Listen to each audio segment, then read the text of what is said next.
The quiet before the storm. In the small desert town of Silver Creek, Arizona, the morning air hung heavy with an unsettling stillness. The town had seen its share of challenges, but nothing had prepared it for what lay ahead. At the center of it all was James Cooper, a 72-year-old retired sheriff, whose legendary career had earned him the nickname the fastest gun in the West. Age might have slowed his stride, but his eyes remained sharp, scanning for trouble as he stood on his weathered porch. The early sun lit up the horizon, casting long shadows that stretched across the quiet streets. Cooper's hand rested naturally near his hip, where his old Colt .45 still rode in a holster that had seen better days. For years, the revolver had been a tool of justice, but today, it felt like a reminder of battles long past. Sarah Miller approached with her usual morning routine, a steaming cup of coffee balanced precariously on a tray. Her presence was as much a ritual as the sunrise itself, and her familiarity with the sheriff extended far beyond simple neighborly kindness. "You're up early, Jim," Sarah said, setting the cup on the porch railing. She studied him with concern, her sharp eyes catching the tension in his stance. "What's got you on edge this morning?" Cooper nodded toward the distant highway. "Something's coming, Sarah. I can feel it." Sarah followed his gaze, her brow furrowing as she scanned the empty asphalt stretching toward the horizon. "You've been wrong before, haven't you?" "Not about this kind of thing," Cooper replied. His voice was low but resolute. The sound of boots on gravel pulled his attention. Mark Rodriguez, the town's young deputy and acting sheriff since Cooper's retirement, stepped into view. Dust clung to his boots, and his badge gleamed in the morning light. "Morning, Sheriff," Mark said out of habit, though the title technically belonged to him now. "Got something you need to see." Cooper stepped down from the porch, his movements deliberate and calculated. "What is it?" Mark handed him a set of photographs spread out on the hood of his patrol car. The images captured tire tracks and cigarette butts scattered near the edge of Cooper's ridge. More concerning, however, were the distinctive motorcycle tracks leading away from the site. "Black Mesa riders," Cooper muttered, his voice barely above a whisper. Mark frowned. "You're sure?" Cooper traced the patterns with a finger. "Seen these before. They're scouting the town, checking for weaknesses. Question is, why?" Before Mark could respond, the low rumble of motorcycles broke the stillness. 3 riders appeared at the edge of town, their chrome machines glinting in the sunlight. They rode slowly down Main Street, their mirrored sunglasses reflecting the quiet unease in the faces of the townspeople. "They're sending a message," Mark said, watching them pass. Cooper nodded. "And taking notes. These aren't just drifters, Mark. They're professionals." As the motorcycles disappeared around a corner, the tension in the air thickened. Cooper turned to Sarah, his expression grim. "Tell Doc Grant to stock up on supplies. We might need them." Throughout the morning, the signs became impossible to ignore. Suspicious figures were seen photographing the bank's exterior. Strangers loitered near the hardware store, testing its security system. Even the library wasn't spared, as Emma Thompson reported peculiar questions about the town's building plans. Cooper spent the day quietly observing, noting faces and movements. The Black Mesa riders weren't here to cause random mayhem. They were planning something larger. By sunset, the retired sheriff found himself at Sarah's diner, the cup of coffee in front of him untouched. Mark joined him, sliding into the booth with a sigh. "FBI just sent word," Mark said. "They've been tracking the Black Mesa riders. Think they're tied to something bigger." "Victor Santos," Cooper replied, his voice heavy with old memories. Mark stared at him in disbelief. "You mean the Santos crime family? The one you brought down?" "Yes," Cooper finished. His gaze was distant, his mind clearly on another time. "Victor's running things now. His father's gone, but the apple didn't fall far from the tree." As the rumble of motorcycles once again echoed through the streets, Mark asked the question on everyone's mind. "What do we do?" Cooper's hand moved instinctively to his holster. "We prepare, Mark. They think they're hunting an old man, and a quiet town. What they don't realize is they've walked into the wrong fight. The headlights of a dozen motorcycles illuminated Main Street, their riders forming a procession that oozed menace. At the center of it all was Marcus "Raven" Dawson, the gang's leader, his presence darkening the air like a storm cloud. He passed the diner, his gaze locking with Cooper's through the window. "They don't know what they've started," Cooper murmured, his eyes never leaving Raven's silhouette. As night fell over Silver Creek, the town braced itself for the storm that was about to break. Shadows in the desert. The sun dipped below the horizon, casting Silver Creek into twilight. The air grew heavy with an oppressive stillness, broken only by the distant hum of motorcycle engines.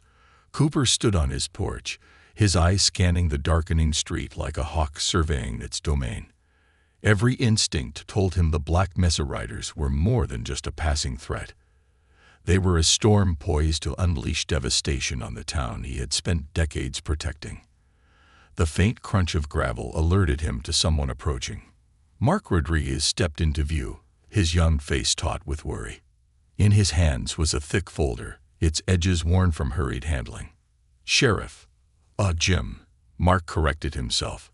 "You need to see this." Cooper took the folder, flipping through photographs and reports from the FBI.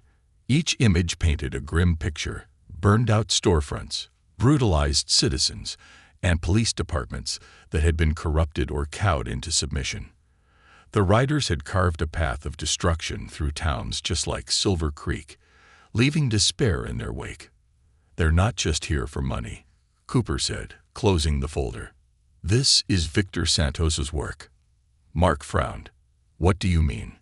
Cooper leaned against the porch railing, the weight of the past settling on his shoulders. "Victor isn't his father. Miguel was a brute, a thug who ruled through fear.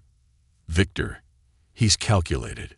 He doesn't just destroy towns, he dismantles them piece by piece. This isn't just about robbing a bank or extorting a few businesses. It's about making an example out of us." Mark's jaw tightened. "Then we make sure that doesn't happen." Before Cooper could respond, the low rumble of motorcycles echoed closer. He and Mark stepped into the street, watching as a group of riders cruised slowly through town. At their head was a man wearing a leather jacket adorned with black feathers. Raven. The gang leader pulled his bike to a stop in front of Cooper's house, removing his helmet to reveal a face scarred by years of violence. His piercing eyes locked onto Cooper with a mix of disdain and curiosity. "Evening," Raven said, his voice gravelly but calm. "Sheriff Cooper, right? Or is it just old man these days?" Cooper's face remained impassive. "What do you want?" Raven grinned, leaning casually on the handlebars of his bike. "Same thing we want in every town. A little respect, a little cooperation. You know how it goes." "Respect's earned," Cooper replied evenly. "And cooperation. You're barking up the wrong tree." The other riders chuckled, their laughter cold and mocking. Raven raised a hand, silencing them with a single gesture. "You've got spirit," he said, his grin widening. "I'll give you that. But spirit doesn't stop bullets. We'll be seeing you around, Sheriff." With that, Raven revved his engine, the sound splitting the quiet like a thunderclap. The riders followed, their taillights disappearing into the gathering darkness. Cooper's eyes narrowed, his hand brushing the handle of his revolver. "They're testing us," Mark said, breaking the silence. Cooper nodded. "And they think we'll break." As the night deepened, Cooper called a meeting at Sarah's diner. The town's most trusted citizens gathered around a table cluttered with maps, photographs, and hastily scrawled notes.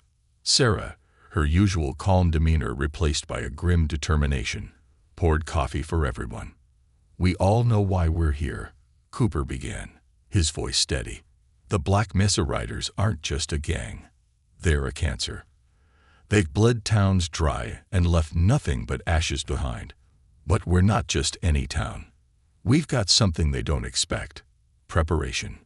Frank Sullivan, the hardware store owner, raised a skeptical eyebrow. "Preparation? Jim, they've got numbers. Guns.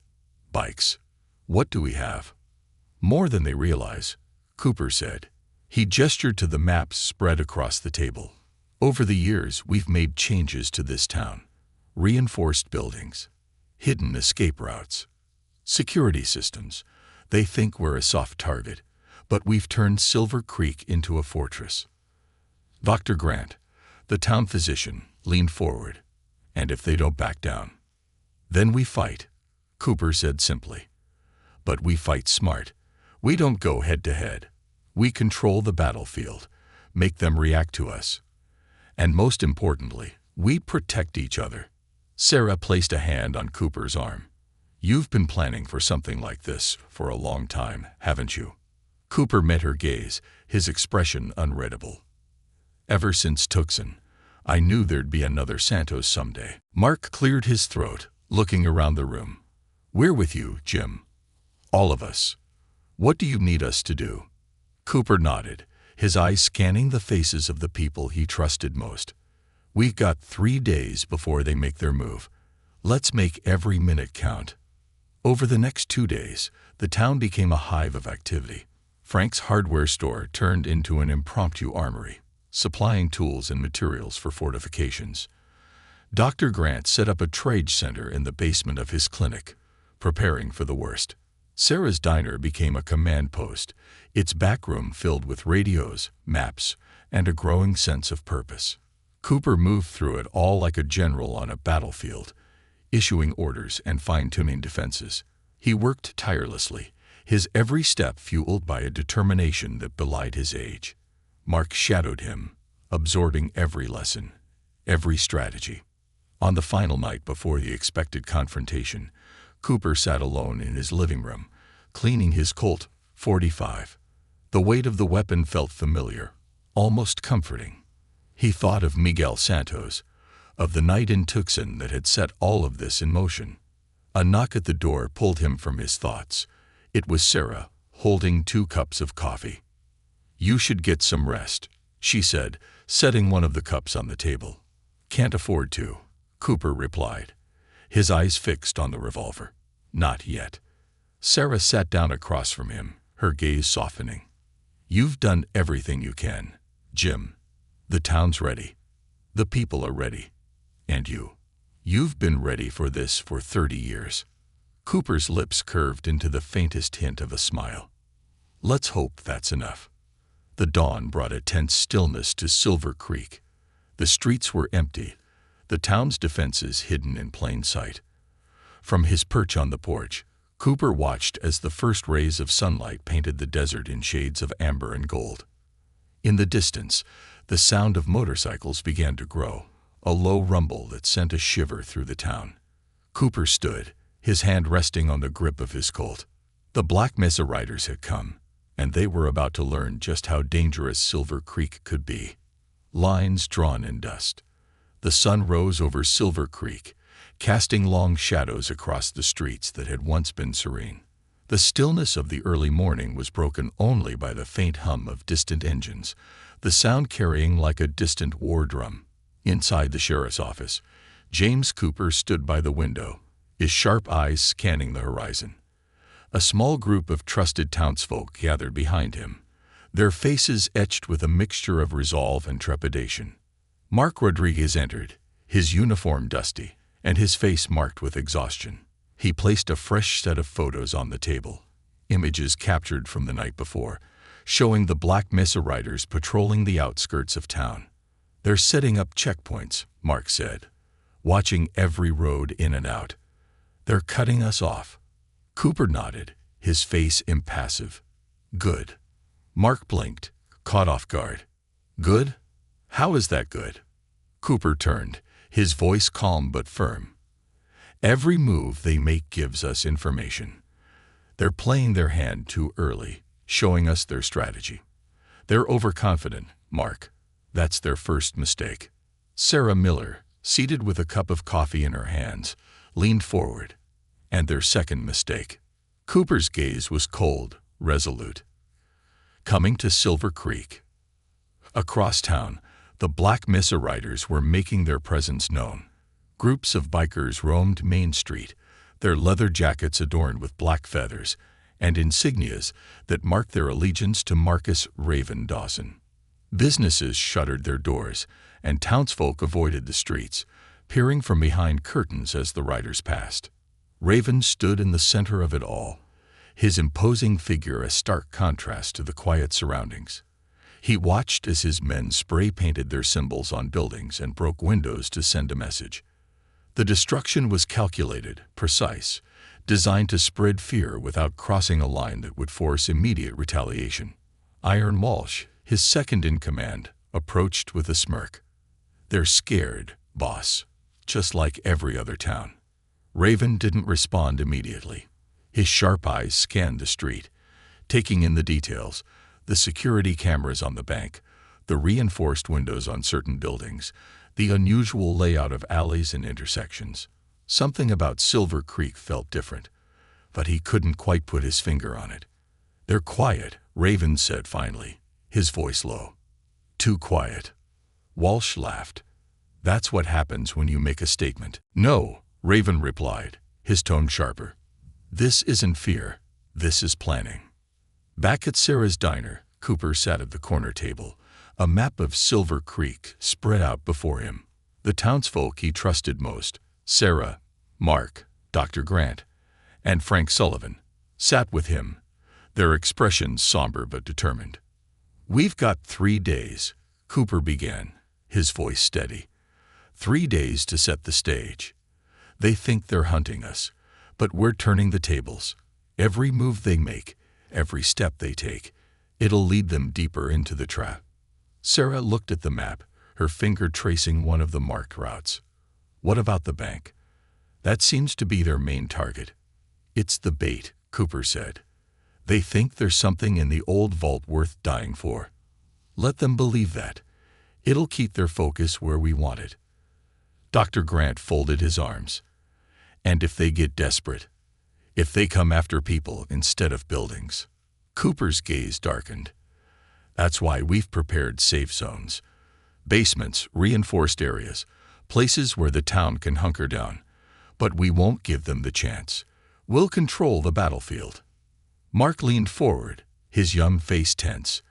"And Raven, what about him?" Cooper's expression didn't change. "Raven's a soldier. He follows orders. But the man giving those orders, Victor Santos, he's the one we need to worry about. This is personal for him." As the day wore on, the town buzzed with covert activity. While the riders patrolled the streets, the townsfolk worked in secret, fortifying buildings, setting traps, and coordinating communication. Hidden cameras and radios were set up to monitor the gang's movements, and supplies were distributed to the designated safe zones. At the edge of town, Cooper and Mark stood near the hardware store, watching as a convoy of motorcycles rolled in. More riders had arrived, their numbers swelling to nearly 50. "They're bringing in the heavy hitters," Mark observed, his jaw tightening. Cooper's eyes remained fixed on the convoy. "Good. The bigger they are, the harder they fall." Nearby, Frank Sullivan worked with a small group of volunteers, loading sandbags to reinforce the storefront. He paused, glancing at Cooper. "You really think this will work?" "It has to," Cooper replied. "They think they're the predators. They don't realize they're walking into a trap." By nightfall, the tension in Silver Creek was palpable. The streets were eerily quiet, save for the occasional rumble of a motorcycle engine. Inside the sheriff's office, Cooper sat with Mark, reviewing the latest intelligence. "They're focusing on the bank," Mark said, pointing to the map. "They've stationed lookouts at all the key intersections. They're moving like they own the place." Cooper smirked. "They think they do, but they've underestimated us." As if on cue, the radio crackled to life. It was Sarah, her voice steady but urgent. "We've got movement near the diner. Looks like they're testing the waters." Cooper stood, his movements deliberate. "Let's show them what happens when they push too far." Outside Sarah's diner, a group of bikers had gathered, their laughter echoing in the stillness. Iron Walsh led the group, his hulking figure illuminated by the glow of the neon sign. "Nice place," Walsh said, running a hand over the diner's window. Be a shame if something happened to it. Before he could take another step, the door opened, and Cooper stepped out. His Colt .45 rested in his holster, his hand casually near the grip. He locked eyes with Walsh, his expression unflinching. You're trespassing, Cooper said evenly. Walsh grinned. And what are you going to do about it, old man? Cooper didn't blink. Leave. Now. The bikers exchanged glances, their laughter fading. Something about Cooper's tone, his stance, made them hesitate. Walsh's grin faltered, but he stepped forward, his hand drifting toward the knife at his belt. You've got guts, I'll give you that, Walsh sneered. But guts don't mean much when you're outnumbered. Cooper's hand moved in a blur. Before Walsh could react, the knife was on the ground, a smoking bullet hole in its hilt. The bikers froze, their bravado shattered. You've got one warning, Cooper said, his voice cold. Next time, I won't aim for the knife. The bikers retreated, their engines roaring as they sped away. Cooper watched them go, his expression unreadable. As the night deepened, Cooper returned to the diner, where Sarah waited with a fresh pot of coffee. You're playing a dangerous game, Jim, she said, pouring him a cup. It's not a game, Cooper replied. It's survival. He took a sip, his eyes distant. The sound of motorcycles rumbled in the distance, a reminder that the battle was far from over. But for the first time, Silver Creek wasn't running scared. The trap was set, and the Black Mesa riders had no idea they were already caught. The gathering storm. The desert sun rose with a harsh brilliance, casting stark shadows over Silver Creek. The air felt heavier than usual, a tangible pressure that even the town's most hardened citizens couldn't ignore. Cooper stood on the roof of the sheriff's office, binoculars pressed to his face as he scanned the horizon. The morning light revealed a sight that made his jaw tighten, a convoy of black SUVs and motorcycles moving steadily toward town. They're here, Cooper muttered. Mark Rodriguez climbed up the ladder to join him, his face pale but determined. How many? Too many to count, Cooper replied, lowering the binoculars. And that's just the first wave. Mark swallowed hard. We're ready, though, right? Everything's in place. Cooper nodded, his face unreadable. We're as ready as we'll ever be. In the warehouse at the edge of town, Marcus Raven Dawson paced like a caged lion. The gang's temporary headquarters was buzzing with activity, men loading weapons, tuning motorcycles, and receiving last-minute instructions. The riders' numbers had swelled overnight, their reinforcements bringing with them a brutal efficiency that spoke to their experience. Raven stopped near a table where Iron Walsh and Storm Wilson were studying a map of Silver Creek. The bank was circled in red, its location marked as the primary target. We've got them boxed in, Storm said, tracing routes with his finger. No way in or out without us knowing. Raven's sharp eyes flicked to Walsh and the bank. Scouted it last night, Walsh replied. Security's decent, but nothing we can't handle. The old vault's still intact. If what Santos said is true, the ledger's in there. Raven grunted, his skepticism clear. And what if it's not? Walsh shrugged. Does it matter? We're here to send a message. After this, no one will stand against us. Raven's eyes narrowed. He wasn't so sure. Something about Silver Creek felt off, like an itch he couldn't scratch. The people weren't panicking the way they should have been. And that old sheriff, Cooper, wasn't acting like a man on the run. Keep everyone sharp, Raven ordered. This town's hiding something. In Sarah's diner, the core group of Silver Creek's defenders gathered for what might be their last meeting before the storm broke. Maps and radios cluttered the table, and the air was thick with anticipation. Cooper addressed the group, his voice calm but firm. They'll hit us hard and fast.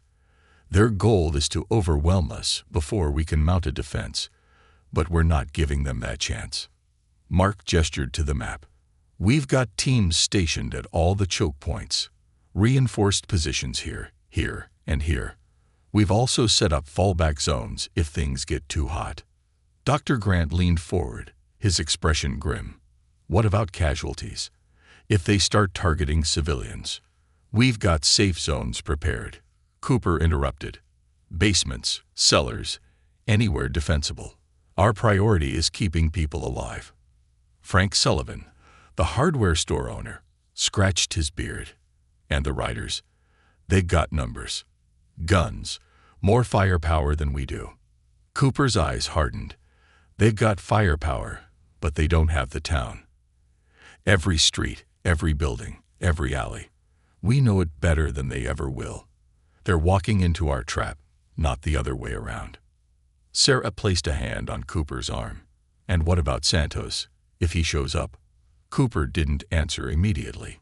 His gaze drifted to the window, where the first hints of dust clouds signaled the arrival of more riders. "If Santos shows up," he said finally, "I'll deal with him." As the day wore on, the tension in Silver Creek reached a breaking point. The riders began their advance, spreading out across the town in a display of dominance. They smashed windows, spray-painted walls, and tore down anything that looked like resistance. But they didn't find the fear they were expecting. The streets were empty, the townsfolk nowhere to be seen. "They're hiding," Iron Walsh sneered as he kicked over a mailbox. "Like rats." "Or they're waiting," Raven said, his tone laced with suspicion. He stopped in the middle of Main Street, his eyes scanning the buildings. Something's not right. In the basement of the sheriff's office, Cooper and Mark monitored the gang's movements through the town's surveillance system. Hidden cameras provided live feeds of the riders' actions, and their patterns were clear. They were spreading out, searching for vulnerabilities. "They're too spread out," Mark said, his brow furrowing. "We could take out one of these groups right now." Cooper shook his head. "Not yet. Let them think they're in control. The more confident they are, the sloppier they'll get." Mark glanced at his mentor, his voice tinged with doubt. "What if they don't get sloppy?" Cooper's eyes never left the screen. "They will. They always do." By nightfall, the riders had gathered at their designated headquarters, a warehouse just outside town. Inside, the atmosphere was tense. Raven stood at the center of the room, his sharp eyes taking in every detail. "We're moving on the bank tomorrow," he announced. "Santos wants that ledger, and we're not leaving without it." Iron Walsh grinned. "And the rest of the town?" "Let it burn," Raven said coldly. "This place is a message. They'll know what happens to anyone who stands against us." As the riders prepared for their assault, Cooper and his team finalized their plans. Radios crackled with updates from various positions, and the maps on the table were marked with the riders' known locations. Mark looked at Cooper, his expression serious. "You think this is going to work?" "It has to," Cooper replied. "We've spent years preparing for this. They think they've got us outnumbered and outgunned, but they don't know what they're walking into." Sarah placed a hand on Cooper's shoulder. "Whatever happens, Jim, you've done everything you could." Cooper's gaze was steady. "Not yet." As the clock struck midnight, the first shots rang out. A group of riders attempting to breach a reinforced building found themselves caught in a crossfire. Their confidence shattered as they scrambled for cover. Cooper's voice came over the radio, calm and commanding. "Hold your positions. Stick to the plan." In the chaos, the riders began to realize they weren't the hunters. They were the prey. Every alley, every rooftop, every street corner was a trap waiting to spring. The town they thought was a soft target had become a battlefield, and they were losing. In the warehouse, Raven slammed his fist on the table. "Pull them back. Regroup." Iron Walsh hesitated. "But the bank?" "The bank's a decoy," Raven roared. "Cooper's playing us." As the riders scrambled to regroup, Cooper stood on the roof of the sheriff's office, his Colt .45 in hand. The town was alight with gunfire and chaos, but his eyes were focused on the horizon. Somewhere out there, Victor Santos was watching, and Cooper knew the real battle was just beginning. Fire in the streets, The night erupted in chaos as Silver Creek came alive with gunfire, shouts, and the roar of motorcycles. The Black Mesa Riders, thinking themselves the apex predators of this small desert town, now found themselves outmaneuvered, their confidence shattered. Hidden shooters, fortified positions, and a network of traps made Silver Creek a nightmare for the gang. But James Cooper knew the night was far from won. From his perch atop the sheriff's office, Cooper surveyed the battlefield.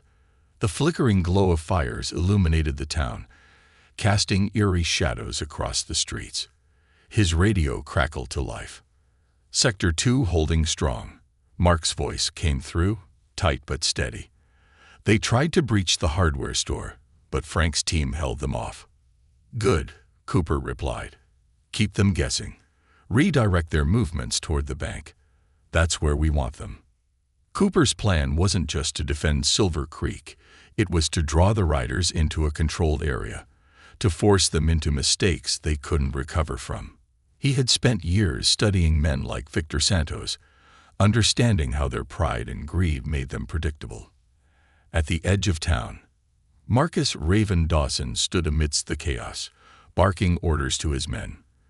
The gang leader's usual calm demeanor was cracking under the weight of the unexpected resistance. This wasn't the panicked, disorganized town they had expected. Every move they made was countered. Every advance met with a new obstacle. "Where's Iron?" Raven demanded, his voice cutting through the noise. "He's pinned down near the diner," one of his men replied. "They've got sniper coverage. We can't get close." Raven clenched his fists, his frustration palpable. "Pull him out. I don't care how. And tell Storm to regroup at the warehouse. We need to take control before this gets worse." But deep down, Raven knew the situation was already spiraling. He had underestimated this town and its retired sheriff. In Sarah's diner, Sarah Miller huddled behind the counter, her shotgun resting on her knees. The diner's reinforced windows had held so far, but the occasional gunshot against the glass reminded her just how fragile their defenses were. Across the room, Dr. Grant worked to stabilize a young man who had taken a bullet to the shoulder. "You holding up, Sarah?" Cooper's voice came through her radio. "Barely," she replied, her voice steady despite the tension. "They're circling, Jim. They're testing us. They won't push much longer," Cooper assured her. "Stay put. Help's on the way." As she ended the transmission, the door rattled violently, followed by the unmistakable sound of boots on the porch. Sarah's grip tightened on the shotgun as the shadow of a figure loomed against the window. The door burst open, and Iron Walsh stepped inside, his massive frame filling the doorway. He grinned as his eyes scanned the room. "Evening, ma'am. Mind if I join you?" Sarah didn't flinch. "Depends. You here for coffee, or do I need to throw you out?" Walsh chuckled, taking a step closer. "I like your spirit. Shame you're in the wrong place. Wrong time." Before Walsh could take another step, the sound of a rifle shot cracked through the night. Walsh froze, his grin fading as a hole appeared in the wall just inches from his head. Sarah smiled faintly. "Mark's a good shot," she said, keeping the shotgun trained on him.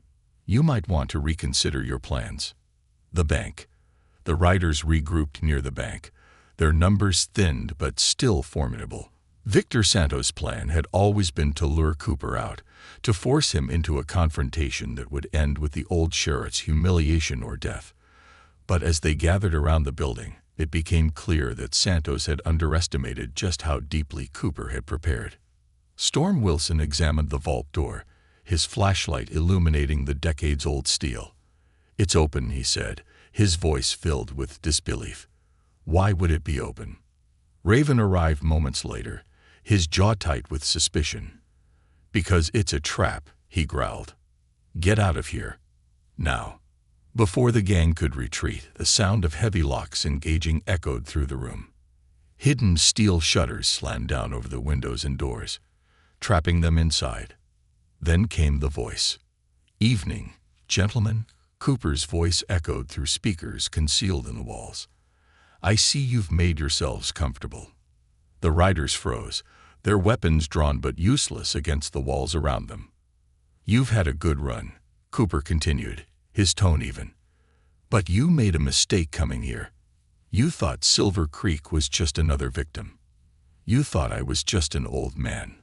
Raven's eyes darted around the room, searching for a weakness. "You think you've won," he snarled. "This is just one battle." "No," Cooper replied calmly. "This is the last battle. And it ends tonight." Victor Santos. Victor Santos sat in a black SUV on a ridge overlooking the town. Through binoculars, he watched the chaos below, his expression unreadable. Next to him, his driver shifted uncomfortably. "They're losing," the driver said. "The riders are breaking." Santos lowered the binoculars, his jaw tightening. "Raven's a fool," he muttered. "He thought this would be easy."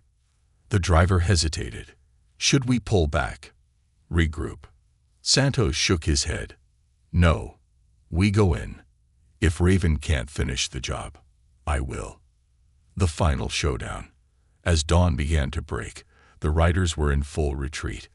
Cooper and his team moved through the streets, methodically clearing the town of remaining threats. The streets were littered with abandoned motorcycles, broken weapons, and the scars of battle. But Cooper knew it wasn't over. Not yet. Victor Santos' arrival was as dramatic as expected. His convoy of black SUVs roared into town, flanked by the few loyal riders who hadn't fled. Santos stepped out, his sharp suit a stark contrast to the chaos around him. "Cooper," Santos' voice rang out, cutting through the morning air. "It's time to finish this." Cooper stepped into the street, his Colt .45 at his side. The two men faced each other, years of animosity culminating in this moment. "You should have stayed in prison, Victor," Cooper said, his voice steady. "Would have saved us both a lot of trouble." Santos smirked. "And you should have stayed retired. But here we are." The tension was electric as the two men squared off. Santos' men watched nervously, their fingers twitching on their triggers. Cooper's people held their ground, ready for whatever came next. The first shot came from Santos, a quick draw meant to end it in a single moment. But Cooper was faster. His Colt barked once, the bullet striking Santos' shoulder and sending him sprawling to the ground. The sound of the shot echoed through the town, silencing the chaos for a brief moment. "It's over, Victor," Cooper said, his voice cold. "You've lost." As Santos was taken into custody, the townsfolk emerged from their hiding places. The battle was over, but the scars it left behind would remain for years. Silver Creek had stood its ground, and Cooper had kept his promise to protect his town, no matter the cost. But as the first rays of sunlight bathed the town in gold, Cooper couldn't shake the weight of what had been lost and what had been saved. The fall of Victor Santos. Victor Santos gritted his teeth as Cooper's men hauled him to his feet. Blood stained his crisp white shirt, but his arrogance remained intact. He sneered at Cooper as he was marched toward the center of town, his eyes flashing with defiance. "You think this changes anything?"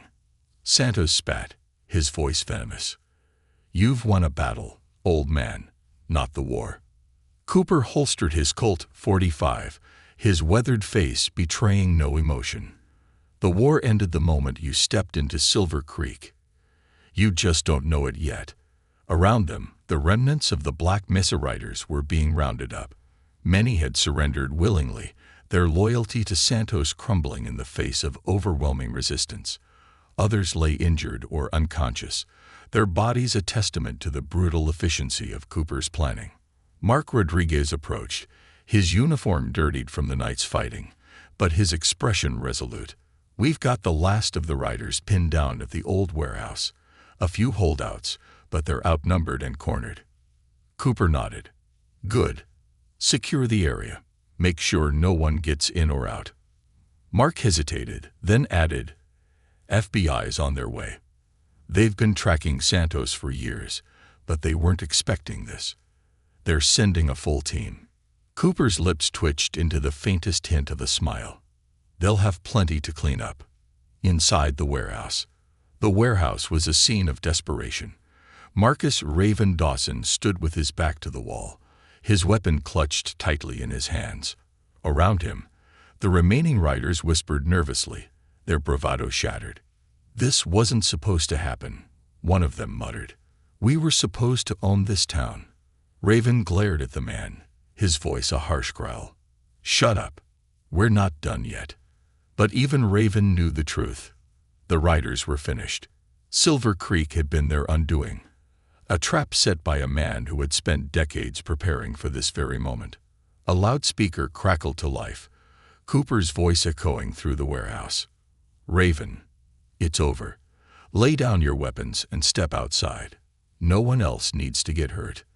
Raven's jaw tightened, his pride refusing to let him surrender. "You think I'm just going to roll over for you, Cooper? I'd rather die standing." "Suit yourself," Cooper replied evenly. "But let me tell you something. Santos didn't come here for you. You were just a tool, a pawn in his game.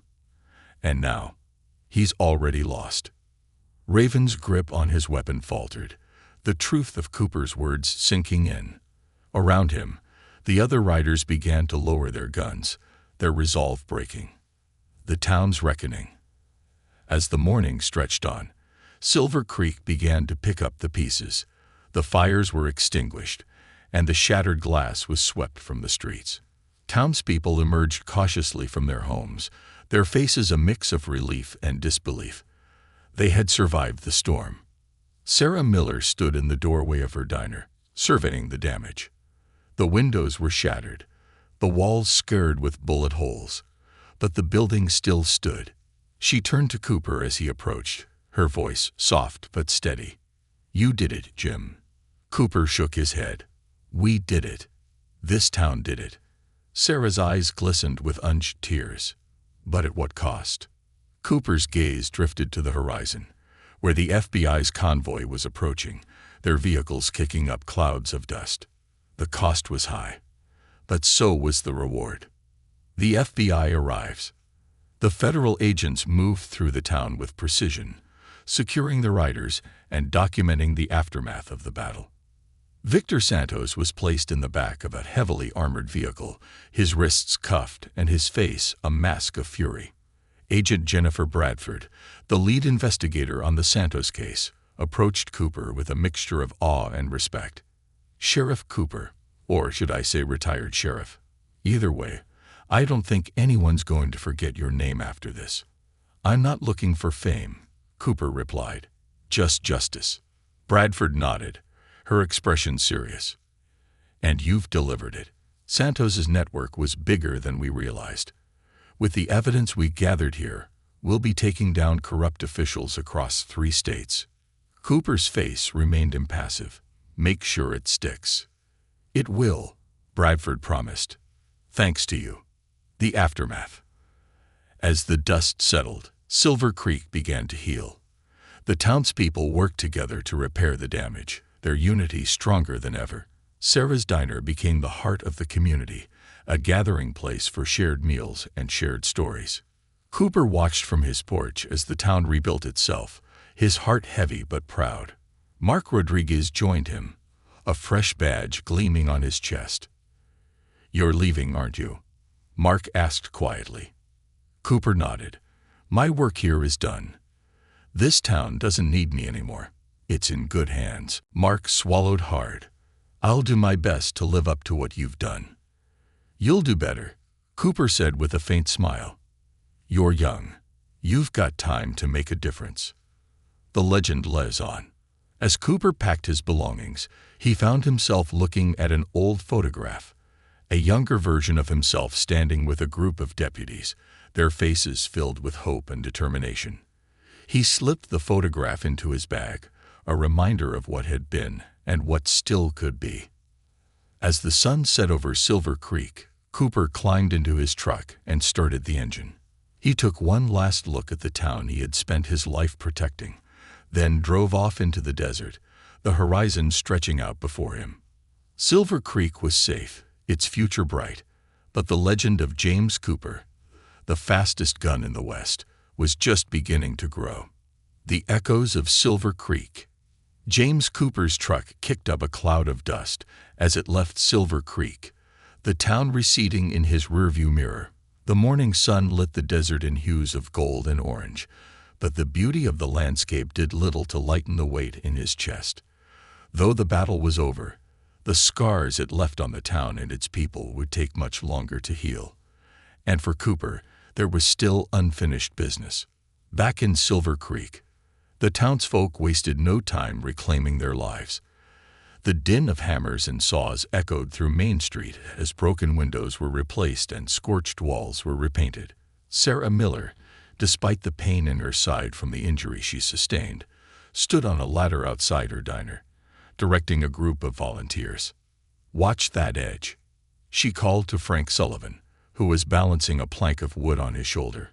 "I don't want splinters in my new windows." Frank chuckled, his voice carrying over the noise. "You're bossier than Cooper ever was." Sarah smirked, pausing to glance down the street where the sheriff's office stood empty. It felt strange, almost unnatural, not to see Cooper pacing the porch or cleaning his Colt .45. Even though Mark Rodriguez had taken up the mantle of sheriff, it was clear that Cooper's absence left a void no one else could fill. Mark stood in the doorway of the sheriff's office, watching the repairs with a mixture of pride and unease. He carried a radio in one hand and a folder of arrest reports in the other. The weight of responsibility felt heavier now that the crisis had passed, and he found himself missing Cooper's calm guidance. Dr. Thomas Grant approached, a clipboard tucked under his arm. "How's it looking, Sheriff?" Mark sighed. "Better, but there's still a lot to do. The FBI's still pulling evidence from the warehouse, and we've got a few riders in custody waiting to be transferred. It's going to be weeks before we're back to normal." Dr. Grant nodded. Normal doesn't come easy after something like this. The road to redemption. Far from Silver Creek, Cooper drove in silence, the vast expanse of desert stretching endlessly around him. His destination was clear in his mind: a small federal detention center just outside of Phoenix. He had arranged for a private meeting with Victor Santos, an encounter he knew could not be left unfinished. When he arrived, the guards greeted him with a mix of respect and curiosity. It wasn't every day they hosted a man who had single-handedly dismantled one of the most dangerous criminal networks in the Southwest. "Victor Santos is in interview room B," the head guard said, leading Cooper down a sterile hallway. "He's been less than cooperative since we brought him in." Cooper's expression didn't change. "He'll talk." Inside the room, Victor sat at a metal table, his once pristine suit now replaced by an orange jumpsuit. Despite the circumstances, his posture remained defiant, his sharp eyes meeting Cooper's with a cold, calculating glare. "Well, if it isn't the great James Cooper," Victor drawled, leaning back in his chair. "Come to gloat?" "No," Cooper said evenly, taking the seat across from him. "I came to talk." Victor's smirk faltered. "About what? You've already taken everything from me. My operation, my men, my reputation, gone. What else could you possibly want?" "Answers," Cooper replied. "About why you did it, why you followed in your father's footsteps when you could have walked away." Victor's jaw tightened. "You don't get it, do you? My father built an empire. He was a king, and you took that from him. From me. I spent my whole life trying to rebuild what you destroyed." Cooper's eyes didn't waver. "Your father wasn't a king, Victor. He was a man who made bad choices, and in the end, he tried to fix them by giving me the tools to stop you." Victor's face twisted with anger. "Liar. He would never betray me." "He didn't betray you," Cooper said quietly. "He tried to save you. He told me everything. About the ledger, about the operation, about you. He wanted you to have a chance at a different life. You could have had that, Victor, but you chose this." The room fell silent, the weight of Cooper's words pressing down like a heavy stone. For the first time, Victor's composure cracked, his hands clenching into fists. "You think you're some kind of hero," Victor snarled. "But you're just a relic, clinging to a world that doesn't exist anymore." Cooper stood, his voice calm but firm. Maybe. But relics have a way of outlasting empires. Without another word, Cooper left the room, the sound of the door closing echoing in the silence. A town reborn. Back in Silver Creek, the town had begun to find its rhythm again. The streets buzzed with activity as businesses reopened, children played, and neighbors shared stories of the battle that had forged a new sense of unity. Mark Rodriguez stood in the center of Main Street, watching as a group of volunteers raised a new sign above the diner. It read simply, "Sarah's Place," a Silver Creek original. Sarah joined him, wiping her hands on her apron. "What do you think?" she asked. Mark smiled. "I think it suits you." Sarah's gaze drifted to the horizon, where the sun was beginning to set. "You think he'll come back?" Mark didn't answer immediately. "I don't know. But wherever he is, I'm sure he's watching over us." The legend grows. Cooper didn't return to Silver Creek. Instead, he continued to travel, his truck carrying him to small towns across the desert. Wherever he went, he found new challenges, new people in need of the kind of justice only a man like him could deliver.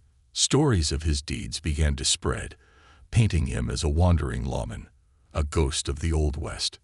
But for those who knew him, Cooper wasn't a ghost. He was a man who had devoted his life to standing up for what was right, no matter the cost. Epilogue. Years later, a plaque was mounted in the center of Silver Creek, commemorating the events that had saved the town. It read, "In honor of James Cooper, whose courage and foresight protected Silver Creek from the forces of darkness, may his legacy remind us that justice, though patient, always prevails." And though Cooper himself was nowhere to be found, the town carried his spirit in every sunrise, every act of kindness, and every stand against those who sought to do harm. Silver Creek endured, stronger and more united than ever. And somewhere out there, in the vast desert, the fastest gun in the West rode on, a living legend whose story was far from over. The final chapter. As James Cooper drove away from the Phoenix Detention Center, the weight of his conversation with Victor Santos hung heavy in the cab of his truck. The desert stretched endlessly before him, the setting sun painting the horizon in fiery reds and oranges. It was a fitting backdrop for the closing act of a story that had spanned decades, a battle fought not just for Silver Creek, but for the principles Cooper had dedicated his life to upholding. Cooper's mind replayed Victor's words, the venomous accusations, and the cracks in the man's facade. It wasn't satisfaction he felt. It was a hollow, bittersweet ache. Victor Santos wasn't just his enemy. He was a symbol of what happens when power and pride outweigh conscience and humanity. And yet Cooper couldn't shake the feeling that Victor had been a victim too, of his father's legacy, of his own ambition, and of a world that had chewed him up and spit him out. The truck rattled over a pothole, jolting Cooper back to the present. He glanced at the small leather-bound notebook on the passenger seat, the last piece of Miguel Santos' ledger, the one Victor never knew existed. It was filled with secrets, names, and evidence that could dismantle the last remnants of the Santos Empire. The notebook had been entrusted to Cooper not as a weapon, but as a final act of redemption by a man who had realized too late the cost of his choices. Cooper's destination wasn't marked on any map. It was a quiet spot he discovered years ago, a remote place where the stars seemed brighter, the air cleaner. He parked the truck, grabbed the notebook, and stepped out into the cooling desert night. A final act of justice. Under the starlit sky, Cooper built a small fire. He held the notebook in his hands, its worn leather cover warm against his calloused fingers. He thought of Miguel Santos, of Victor, of the towns and lives destroyed by their choices. "You wanted this to end here," Cooper said quietly, as if speaking to the ghosts of the past. "And it will." One by one, he fed the pages into the fire. The flames danced and crackled, consuming the secrets that had caused so much pain. Cooper watched until the last ember faded, the weight of the ledger finally lifted. As the smoke curled into the night sky, Cooper felt something he hadn't in a long time. Peace. The battle was over, and the ghosts of the past could finally rest. Silver Creek rebuilds. Back in Silver Creek, life moved forward. The town bore its scars proudly. Each crack and burn mark a testament to its resilience. The new sheriff, Mark Rodriguez, quickly earned the respect of the townspeople, proving himself a capable and compassionate leader. Under Sarah Miller's watchful eye, her diner reopened to a packed house. The laughter and conversation that filled the space were a far cry from the tense, whispered words that had defined the weeks leading up to the battle. Silver Creek was healing, its people stronger and more united than ever. The plaque commemorating James Cooper was installed in the town square, a simple but powerful reminder of the man who had given so much to protect his home. On quiet evenings, Sarah often found herself sitting on the bench nearby, sipping coffee and staring at the inscription. The Wanderer.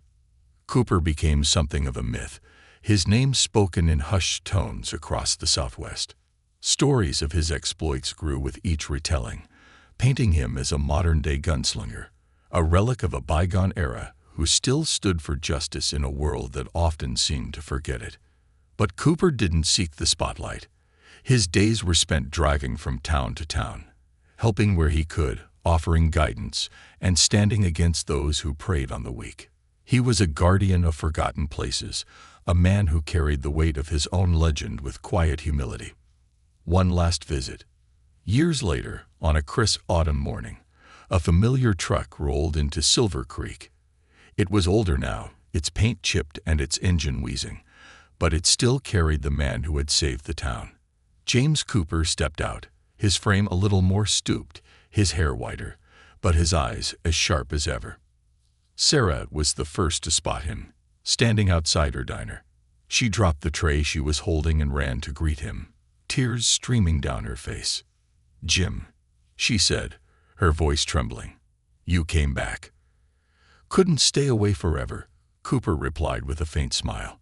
Mark joined them moments later, followed by a crowd of townspeople who had heard the news.